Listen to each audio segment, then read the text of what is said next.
Hello everyone, and welcome to the Car Show, the show that travels from town to town, checking out the hottest classic cars in your area. We present the heart and the effort of car owners and enthusiasts nationwide. In our interactive show, that's more than American Graffiti. We interview automotive enthusiasts talking about their cars and history and the stories behind them. We also built the show around you, the viewer. You tell us the kind of cars you want to see, and we'll scour the area to bring what you know and love, the most cherished cars of all time. You folks at home can get in on the action as well.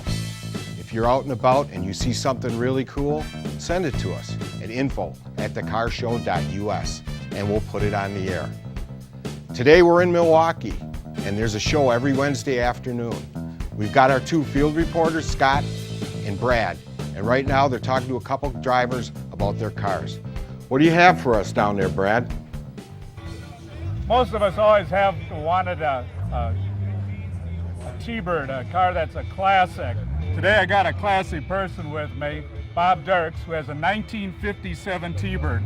Bob, can you tell us a little bit about your car?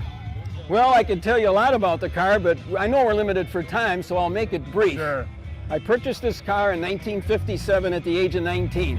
Now, I know I don't look much older than that now, That's right. But I am 72. It was a daily driver for 14 years here in the Milwaukee area, which means it went through the salt, the snow, and everything else. I took care of it, but it still got rusty. After 14 years, I stored it in my garage, put a cover over it, and that's where it's at for 24 years. Yep.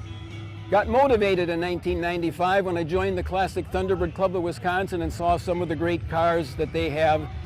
And after about a year of doing research and figuring out which way I wanted to go, it got a complete body off restoration. Right. Took 3 years, 10 months, and 48,000 bucks. Now, when you restored this car, Bob, you kept it exactly as original, right? It's restored to original. Now, what kind of engine does it have in it? It's got a 312 cubic inch engine. That's the original engine that came with the car, as everything is. And the original transmission as well? Original transmission is still in there. It was rebuilt once years ago. It didn't even need a rebuilt when we pulled it apart. Wow. They said it looked fine. We're putting it back in. Well, now the car is classic. When you first bought it, you had the wide white walls on it. Right. And then you found restoration so that you could bring them right back again. Right. Okay. Right. Yeah. The only difference is that this now rides on steel belted radial tires, okay. as opposed to the bias belted that they all came with. Well, let me ask you now, you've had this car for over 50 years. How does it ride now compared to when it was new? It rides probably about the same, except the radial tires do give it a better ride. I was just up at EAA last week. I was invited by the Ford Motor Company to bring it up there to their display. Went up Highway 41, 70 miles an hour, my wife and I down the road. Of course, I still had people passing me. Well, yeah. But the car runs smooth, runs great. Rebuilt the carburetor this spring because remember, this is 10 years down the road since the original restoration. Now, you've actually had a letter from the Ford Motor Company, haven't you? I've got a letter that was sent to me by Bill Ford. My wife actually sent him a letter. Yes. And to tell him that when I was coming up on my 50th anniversary, and I said, I think Ford has more on their plate than worrying about some guy that spent $3,300 with him 50 years ago. But he read the letter. I sent some old pictures of me with the car and some current ones. And he responded with a letter, which saying congratulating me on my then coming up on 50 years. I have that at home with my wife's letter and his frame letter. And I also got a call from his secretary. Wow. And we talked on the phone for 40 minutes. She wanted to hear the whole story. So It's been a great experience for me, and I'm still enjoying it, bringing it out and showing it to all the people that come to see it. As I tell them, they say, what a great car. Yeah. They just love it, and I says, and I love it too. And I said, the only difference is you get to come and look at it, but I still get to take it home. Well, we're so glad that you brought it. We kind of appreciate it. Personally, I think this is the best looking T-Bird that Ford ever made, but I'm sure you've had many people talk to you about that as well. Absolutely, yeah. Many people have said it's my favorite car of all time. My grandfather had one, or sometimes my dad had one, and a few occasions I've talked to people who said, yeah, I had one about 10, 15 years ago, and I don't know why I let it go. And they asked me, why did I keep it? I said, I fell in love with it in 57, and 52 years later, I'm still in love with it, just like my wife. Well, it's a wonderful car, and we're glad you came to us. Scott, take it over now. Thank you for the interview. Appreciate it. Thank you, Bob. Well, thanks, Brad. We're standing here with Mark Williams, owner of the 1967 Chevy Malibu. Now, let me tell you this, folks, it's street legal. He drives it on the street almost every day. And for me to go into the story, we have Mark standing right next to us. Mark, tell us about it. Well, it's original Arizona body, 69,000 miles, was repainted in 1990, and then it's been progressing over the years to what you see today. Well, that's awesome. Now, the engine's been done. We'll take a look at that in a little bit.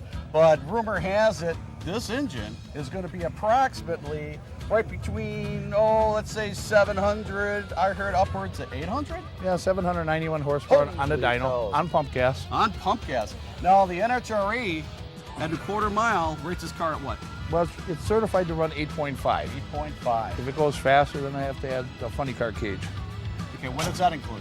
Well, it just includes a few more bars here Okay. to encompass the body more. Okay, perfect, perfect. Now, the pump gas you run, it's just like premium, This regular? 93 octane. Just 93 Any gas octane. station has it. Now, you bought this car in Arizona, you said. Oh, a friend of mine actually bought it back in 1990, Pete. Pete bought it in 1990. With how many miles are on it? I couldn't tell you back then how many it had. 1990 was a long time ago. Sure, sure. I could Now, ask him when I see him next time. Exactly. But the car is in such great shape. I mean, it's got to be, what, maybe 69,000 miles on it? Yeah. That's unbelievable. The car is so clean. Thunder that you hear from the header pipes, it's just earth-shattering. One of the better compliment cars that we have here at the car show today, and probably one of Milwaukee's finest that we have in the Chevelle family. I know, Mark, you went and did a complete restoration on this thing. Tell us a little bit of detail. How much love did you put back into this car? A lot. Well, we redid the whole interior. Authentic Auto Body and Cudahy did it. Jim Plimpton, his shop redid it. The chassis was done by Dennis Equitz at Blitz Creek Motorsports. Okay. A lot of the motor and the nitrous plumbing was done by Pat Spangenberg at Rods and Competition Specialties. All good fabricators. They do nice Tell work. us a little about the interior here. What kind of a shift do we have there? That's a PPP, Precision Performance Product Shifter. Okay. Real nice, and we made it fit the stock console, so it looks almost like a stock piece. It looks exactly. I was trying to keep it as stock looking as possible, with the exception of the rims and the hood. Wow, exactly. Mark, what else can you tell us about the wheels that you have on here? Well, I just added those this year. Those are Weld Racing rims. I just bought those this year for it. They're called, the back ones are Alumastars and the front ones are, Weld Stars. The front ones are Alumastars. Great, great, that's great. Well, I'll Hey, tell you Scott. what, what's that? Ask him if he's still drag racing that car. Are you still drag racing it today, Paul wants to know? No, I haven't had it to the track yet. We'll get her there hopefully in the next couple weeks. Hey, Scott. Hey, 1 sec. What's that, Paul? Ask him if he's ever had any experience using nitrous. No, Mark. We know that we have 791 horsepower in this car. Okay, Paul wants to know, have you ever experienced with using a little bit of nitrous? Not on this car. I Not on this have car? I have in the past. I've had 7 different nitrous cars. So. And what would that additional horsepower be? Well, on this one, it would be up to 500. Additional? Yeah. So you're looking at about 1,200 horsepower by adding nitrous. In a 67 Malibu Chevelle, it's a one of a kind. Paul, we'll take it right back to you. Thanks, Scott. And now a word from our sponsors.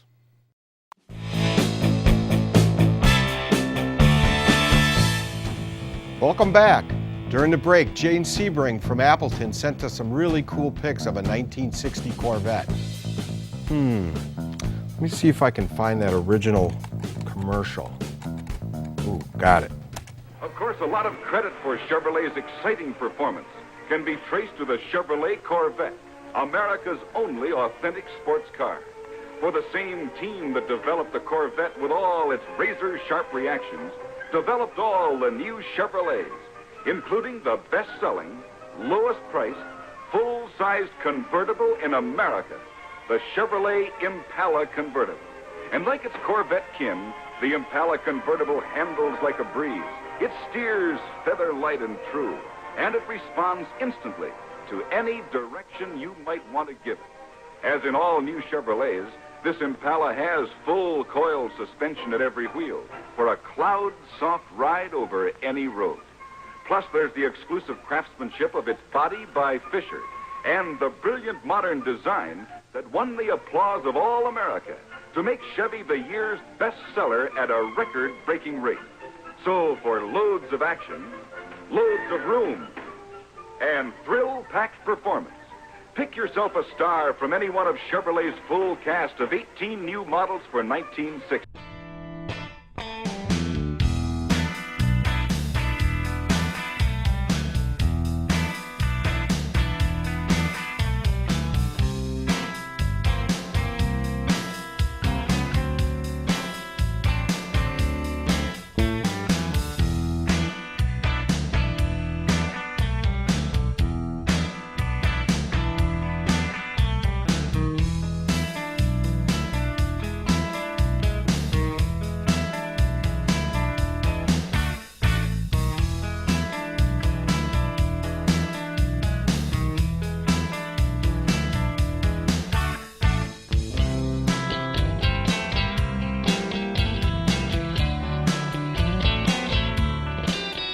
We're going back in time from 1960 to 1943.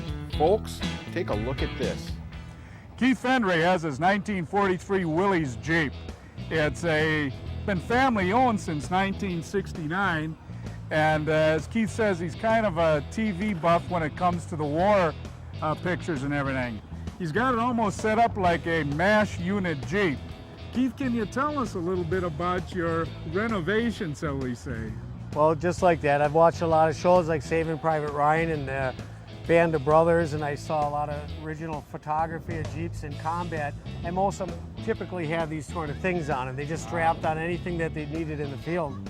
But the real story about this Jeep is it's one of the few that came back to America.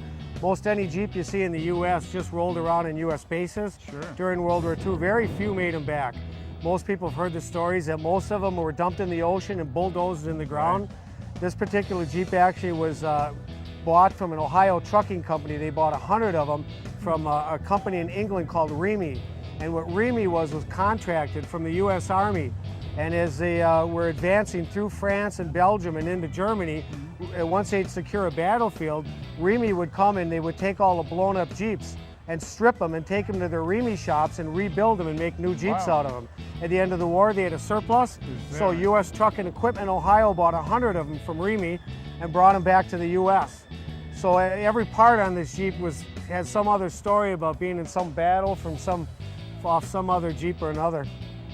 Now, your dad bought this, you said, in 1969? Bought it in 1969, right on Woods Road in St. Martin's, out in Franklin, right outside here by Hales Corners Racetrack. And how long have you had the Jeep now? Well, I got it from my dad about 18 years ago, and by that time it still ran and drove nice, but it didn't look quite as nice as this, so I decided to restore it 15 years ago. The only sad thing now is now that I've restored it, I don't quite rip it around in the woods like I used to. Don't want to scratch it up. Well, if you ever get hurt, at least you got I got the stretcher.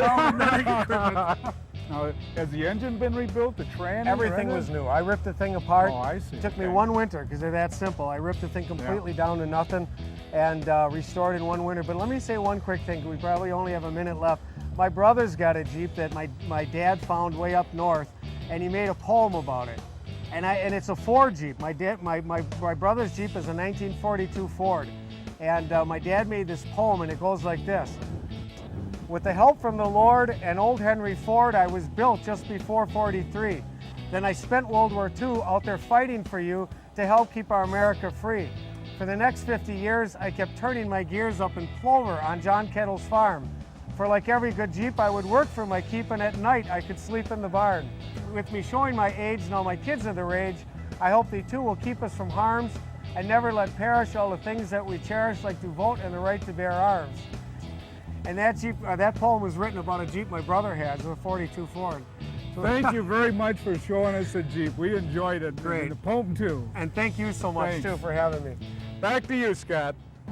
Thanks a lot, Brad. So we were standing here with Rich Bruin, owns a 1967 Mercury Cyclone 427.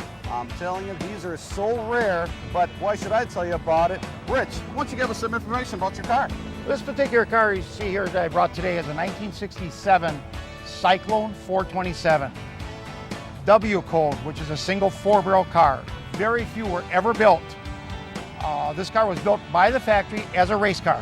Heater delete, radio delete, nothing in this car unless it was absolutely needed to go drag racing. The suspension on it is strictly drag race suspension. Everything on this car is just race ready. It's You're ready to saying go. that the Ford Motor Company made this car specifically as a drag car. Yes. There's no Unbelievable. heater, no radio, no sound deadening, no caulking, nothing. If it wasn't needed, it's not in the car. The springs in the switch when you turn the key, Right. when you turn it to start it, when you let go of your key, it goes back. This one will not go back. You have to bring it back. If it was a weight item, it came out of the car. No kidding. So when you're pushing that clutch in, is this one of these 240s you got to really push in? You got to use your foot. It's not really that bad, but you do have to use your foot. Well, that's awesome. Now, you said you had this car around. You said you saw it in different races. You saw it in different museums. Go a little bit more elaborate on that. The car was raced by Ford Motor Company, Lincoln Mercury Division, in 1966 to 67. Then it was parked. It went to a museum in California. It sat in a museum in California to 1994 June, when I picked it up and I brought it back to Wisconsin, and that's where it's been. It's an unrestored car. It has less than 1,000 miles since the day it was built. And you actually drive it on the roads and you brought it here. Every once in a while, I do drive it, yes. Wow. We're very fortunate to have this vehicle here. All I can tell you is that it is impeccable. You can eat off the car. And I'll tell you Hey, what. Scott. What we need. What's that, Paul? I'm talking to Paul at the studio. Yes, Paul. Are those Hildebrandt rims on that car? Paul wants to know if these are actually Hildebrandt rims and tires. These are the original Hildebrandt magnesium rims. These are original 1966 BF Goodrich Silvertown tires on this car. The drag slicks on the back. All original stuff. Now, this thing's been in a lot of shows. What type of awards have you guys won? I've taken it to a bunch of shows just to show the car off. I'm not one of those that has to go out and get all kinds of trophies. But this thing goes to a show, it wins the first place trophy without trying. It's because the car is so unique and it's just so good. We've been to national shows, we've been to regular shows, around town shows, and it wins. And I'm not here for trophies, I'm just here to show you a part of history, something that Ford Motor Company did, and as a matter of fact, all the manufacturers did back in the early days of drag racing and early days of muscle cars, the kind of stuff that if you had the right connections, you could buy from the factory. Unbelievable. Again, we can't thank Rich enough. This is beautiful, and we'll get right back to you right after this. Before we go to commercial, Rick Johnson from Manitowoc just mailed some pictures of a 1957 Cadillac Eldorado owned by Al Yeagers. Let's check the archives for that commercial. Oh yeah, here it is. This you gotta see. It's a marvelous machine, but who's allergic to money? Apparently quite a few among famous people who want everything in a car. Named the Cadillac Eldorado Brougham, it has a new kind of stainless steel roof and a brushed finish, air springs at each wheel, a new development in rear suspension for handling stability, a new design in lights and tires, several features found for the first time on a car in actual production. To give it extreme luxury, comfort, and exclusiveness, engineers were handed a free rein. They made a seat that adjusts automatically to position the driver. Power equipment is everywhere. Seats, steering, brakes, radio, windows, even the Ventapane works on push buttons. Also, the trunk can be opened, closed, and locked by controls in the glove compartment. It's a mirror of the actual future. The rear seat armrest contains a portable vanity, a perfume atomizer, and other desirable attractions. No smile? Naturally, you'd have a chauffeur, and he'd open both doors away from the center. It's the first pillarless American car with rotary safety door locks controlled electrically. The most advanced car ever put in production for those who can afford tomorrow's car today.